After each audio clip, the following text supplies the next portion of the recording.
Oke, teman-teman semua, di video kali ini gue akan ngajarin kalian step by step gimana caranya kalian bisa keluar dari yang namanya kemiskinan. Beneran, jadi sini gue mau ngajarin ilmu ya, buat kalian yang mau belajar gimana caranya kalian bisa keluar dari kemiskinan. Kali ini agak beda, gue pakai papan tulis. Biasa gue kan di ruangan gue sana, enak duduk. Kali ini gue berdiri biar gue bisa jelasin konsepnya itu lebih detail ke kalian, gimana caranya kalian bisa keluar dari kemiskinan. Karena gue liat banyak banget ya video gimana cara nabung, cara ini. Aduh, menurut gue keribetan, simpang siur, yang ngajarin juga gak punya duit gitu. Jadi kalau lu belajar sama orang gembel, lu akan jadi orang gembel juga. Karena rata-rata bahkan yang kalian bayar financial advisor gitu kan, oh kasih saran finansial, kalian bayar 1 juta buat waktunya gitu. Itu apa yang dia ngerti gitu. Dia aja buang waktunya ngajarin lu cuma buat uang 1 juta gitu. Jadi itu lu pahami bener-bener gitu. Ketika lu mau hire seorang financial advisor gitu yang gelarnya banyak, kok gue bayar dia waktunya ngajarin gue begini 1 juta gitu. Berarti waktunya semurah itu, berarti nggak punya duit ya. Jadi dia juga nggak tahu apa yang dia ngomongin. Di sini gue mau ngajarin kalian apa yang gue udah praktekin ya. Gue praktekin itu nggak cuma dari uang 1 juta jadi 10 juta, uang 10 juta jadi 100 juta, uang 100 jadi 10 M ya. Tapi dari gimana caranya gue dari uang awal gue punya 2 juta sampai sekarang di ratusan miliar. Gue akan kasih kalian ya sangat detail. Lu nggak perlu video lain, lu cuma perlu nonton satu video ini. Karena ini udah cukup detail untuk kalian bisa paham. Nah, yang pertama ya, kita harus belajar tentang yang namanya human capital dan juga financial capital. Apa itu human capital? Human capital itu adalah kita kan sebagai manusia kita bisa bekerja ya, kita bisa punya income, kita bisa punya waktu, kita bisa cari duit. Nah, dari human capital ini itu akan mendegradasi seiring waktu. Buat tadi bilang, oh tapi kan kita nanti bisa cari duitnya lebih banyak di masa depan. Iya betul, untuk orang bodoh ya. Tapi kita tahu manusia itu fisiknya makin tua itu justru makin turun, bukan makin naik ya. Kita secara biologis ya, kecuali nggak tahu nanti ada DNA sequencing atau teknologi yang bisa bikin kita hidup selamanya. Tapi selama kita masih mati di rata-rata Indonesia umur 71-74, ini akan degradasi ya. Jadi orang bilang kan, masa muda kalian happy-happy dulu, senang-senang dulu. Enggak, masa muda justru lu hajar yang kerja paling tinggi. Kenapa? Karena energi lu paling banyak, lu berpotensi untuk dapat duit juga paling banyak di masa muda. Nah, financial capital ini adalah apa? Financial capital ini adalah uang yang kita telah kumpulkan seumur hidup kita. Jadi dia itu, sesimpel itu. Jadi begitu human capital ini awalnya pasti tinggi karena kita masih muda, banyak energi, banyak waktu. Banyak yang salah kaprah ya. Kalian mikir, oke, gue punya uang 1 juta rupiah, ya kan? 1 juta rupiah gue mau pakai untuk investasi apa? Terus lu punya uang 10 juta nih bahkan ya. Lu hire advisor 1 juta gitu kan. Dia saranin lu 4 juta beli saham ini, 2 juta beli obligasi ini, sisanya dana darurat. Itu lu goblok dan jadi miskin terus seumur hidup lu ya. Makanya ini step by step nih, gimana cara lu keluar dari kemiskinan ya. Financial capital jangan ini kalau misalnya lu masih mulai ini umur 20 tahun di sini ya. Lu umur 20 tahun ini pasti kecil. Jadi kalau lu cuma punya uang 1 juta, jangan fokus sama investasi. Ya. Fokus yang namanya ini gue jelasin namanya savings rate ya. Savings rate ini apa ya, teman-teman? Savings rate, ini gue tulis S di sini ya. Rumusnya sangat sederhana, tapi ini rumus yang lo harus ingat. Ya, ini pokoknya uang di atas ini ya, biar gampang formulanya. Itu adalah uang yang lu tabung. Uang yang lu bisa tabung berapa? Misalnya, lu bisa tabung uang 5 juta ya. 5 juta setiap bulan. Total income lu berapa? Total income lu taruh di bawah, 20 juta ya, 20 juta. Nah, S-nya berapa ya? 5 juta dibagi 20 ya. Jadi lu dapat savings rate-nya 25%. Nah, ini bagus atau enggak? Bagus untuk orang rata-rata ya. Cuman tolonglah gitu, kalau lu punya income 20 juta ya, lu at least tabung 10 lah.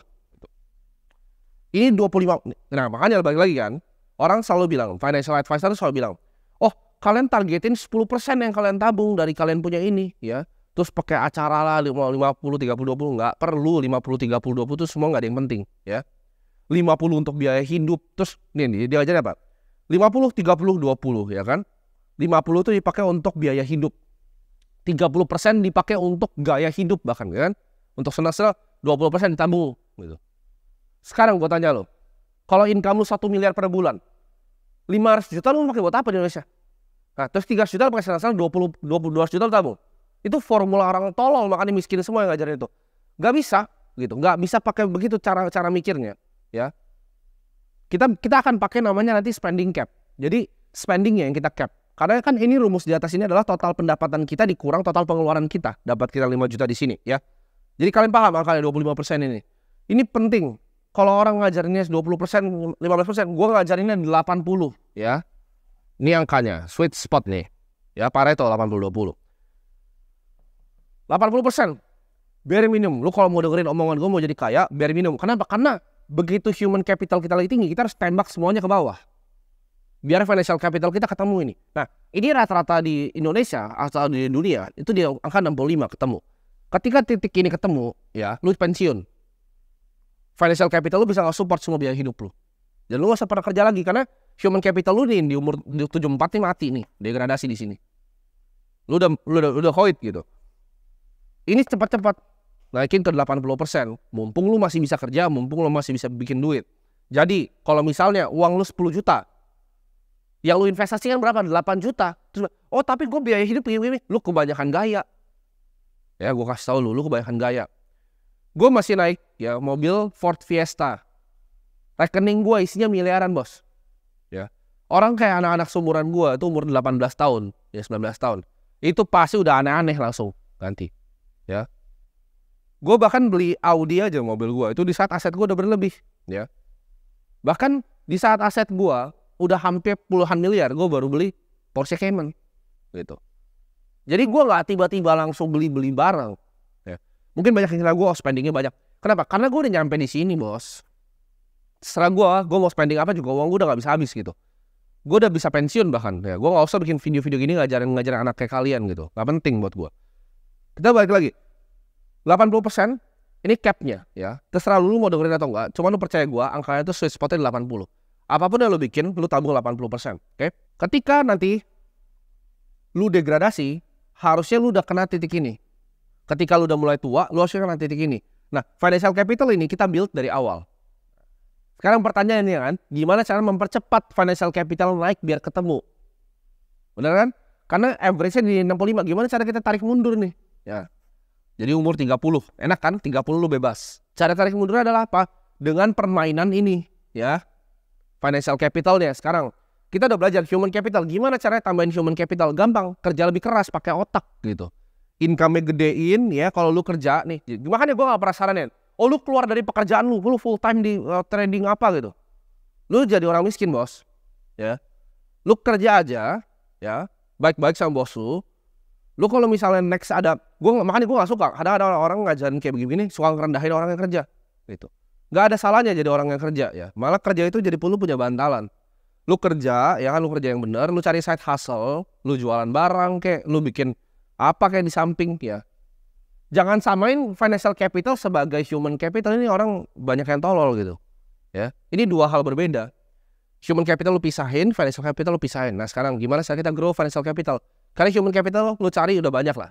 Itu intinya satu, kalau human capital itu cuma satu, kata-katanya skill nih. Nah, dah. Lu miskin, lu gak punya skill. Ya, lu gak penting berarti. Lu mau naikin level misalnya duit lu, ya lu naikin levelnya. Misalnya di sini ada kamera itu kan. Lu mau naikin level lu, ya naikin skill videografinya. Gitu kan. Simple. Hidup itu cuma skill. Literal cuma skill. Ya. Makin tinggi skill lu, ya lu makin besar dapat uang. Nah, kalau financial capital ini orang yang banyak buyar. Ya kan.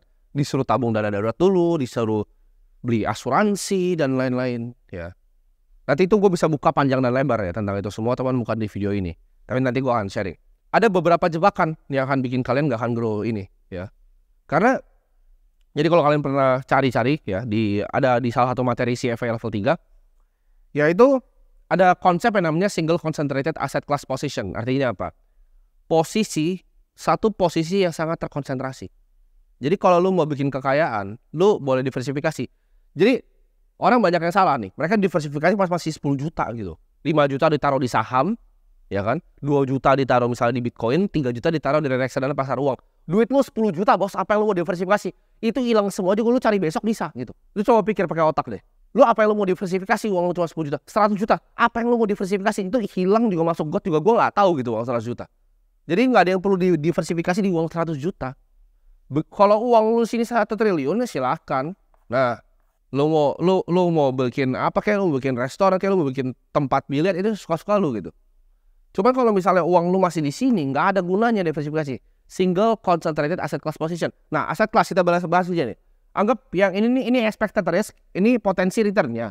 Ini resikonya deh, makin besar, ini return makin besar. Makin muda umur lo, ya, makin muda umur lo mainnya di mana? Ini cash, bonds, properti, saham, kripto, main di mana? Ayo, pikir coba, main di mana? Ini resiko, ekspektasi resiko, potensi return. Gue udah bilang, harga untuk jadi kaya, ya, harga untuk jadi kaya adalah berani mengambil resiko. Jadi, mentok dong. Harga jadi kaya resiko. Masa lu mau kaya tanpa resiko? Ya lu pegang cash aja sini di bank, lu kena inflasi. Cuman apa yang terjadi dengan lu pegang cash kan? Gue udah buktiin di banyak video gue kan, ya. Bahkan gue udah tuntun kalian untuk grow financial capital. Yang gue lakukan tuh gue bantu kalian grow financial capital nih biar cepet naik sini nih, naik sini. Biar gak gembel-gembel amat hidupnya. Ambilnya di sini, paling pojok, ya. Single concentrated di sini. Semua dari sini lu tembak sini, ya. Jangan mikir kebanyakan. Gue udah kasih blueprintnya nih, game plannya. Lu mau keluar dari kemiskinan lu ngikutinin, pasti keluar lu dari kemiskinan. Kalau dia ngajar, oh lu 10 juta, lu taruh sini, ya. Terus lu nanti punya 2 miliar, 400 juta lu pakai untuk cicil buat beli properti kos-kosan, lu pasti jadi gembel aja. Sama kayak semua orang yang bikin itu gembel. Gak ada satu orang kaya pun yang gue lihat, oh gue mau investasi 1000 kos-kosan. Gak ada. Mereka bangun gedung, ya. Mereka gak bangun gedung kantor kayak gini, disewain lantainya. Gak ada yang mau main kos-kosan orang-orang beneran kaya. Mereka bikinnya SCBD, mereka bikinnya PIK 2, dikeruk laut jadi tanah. Itu permainannya. Bukan bikin kos-kosan ya. Tapi itu buat lain cerita ya. Intinya, lu lupain semua ini ya. Mau obligasi, properti. Memang ini resiko paling tinggi, tapi lu masih muda. What's there to lose gitu loh. Karena bukan seberapa keras kita kadang mendayung gitu. Tapi kapal lu naik kapan sih? Kalau lu kapalnya bolong lu di cash. Hah? Lu mau dayung pakai sampai tangan lu juga, mau gayung lu sampai lu ember-ember keluarin air, lu bakal tenggelam juga gitu. Tapi kalau naik speedboat di sini kan enak. Kenapa gue cepet sini? Gue naik speedboat, bos. Apalagi lu yang karyawan ya kan? Karyawan gitu. Uang lu fluktuatif nih. Uang lu tuh begini nih. Sorry.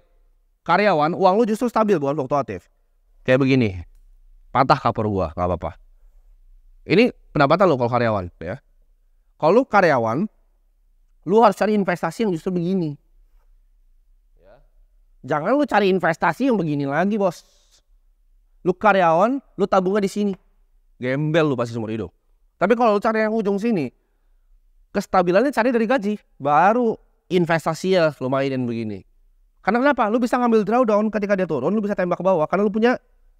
Nah, makanya kalau lu bilang, oh gue bisa jadi full time trader, yes, ya itu mungkin 1% gitu kan, ya 1% bisa gitu, tapi 99% yang lain gagal. Kalau lu merasa lu spesial tuh, lu sejago itu, monggo. Tapi kalau full time trader masuknya kemana? Itu masuk tetap ke skill, human capital, jangan salah, ya full time trader itu masuknya di skill, human capital. Lu bikin hedge fund lah sana, terus lu structure di Singapura gitu kan, lu cari LP taruh duit di lu mainin, itu skill. Human capital, itu bukan financial capital. Financial capital lu apa? Management fee-nya nanti ya, dari hasil fund lu. Ini sesimpel ini. Jadi lu cari uang sebanyak-banyaknya dari human capital pas lu masih muda. Jangan mikirnya, oh nanti gua akan naik pangkat jadi direktur. Jangan gitu. Sekarang tembakin semua ke aset yang paling tinggi. Kripto. Nggak mau belajar kripto, beli Bitcoin aja, percaya gua gitu. Lu beli Bitcoin aja, lu tabung ya. Berapapun pendapatan lu dikurang pengeluaran lu, 80% wajib lu tabung ya. Sesimpel itu. Lu grow terus HC-nya 80% lu tabung, lu tembakin ke bawah ya. Lu masukin ke kripto. Itu cara lu keluar dari kemiskinan dalam waktu 5 sampai 10 tahun. Lu save video ini, lu gak usah dengerin yang lain financial advisor, gak ada yang punya duit ya. Gak usah dengerin yang lain. Tonton satu video ini. Simple ini gue jelasin bener-bener kayak gue ngejelasin anak SD gitu. Tadi sebelumnya sebenarnya gue bikin video yang kayak gini, cuman gue banyak pakai yang lebih ribet gitu. Ya, gue baru ingat ini kalian beta aja nggak ngerti gitu. Jadi gue cari yang paling sederhana ya. Gue cari gimana caranya gue bisa gambarin paling sederhana untuk kalian. Jadi semoga bermanfaat videonya, semoga kalian bisa keluar dari kemiskinan.